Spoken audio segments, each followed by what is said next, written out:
ડાળી. આને ડાળ કહેવાય, આને થડ કહેવાય, આને ડાળ કહેવાય, બરોબર? અને આને પાંદડા કહેવાય. જો આને પાંદડા. ઓકે, જો આમ આને શું કહેવાય? પાંદડા. આને પાંદડા કહેવાય. શું કહેવાય?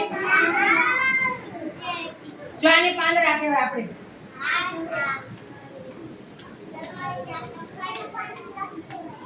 ઝાડ ને પાંદડાની આજે થીમ છે. શેની થીમ છે? ઝાડ વિશે થીમ છે.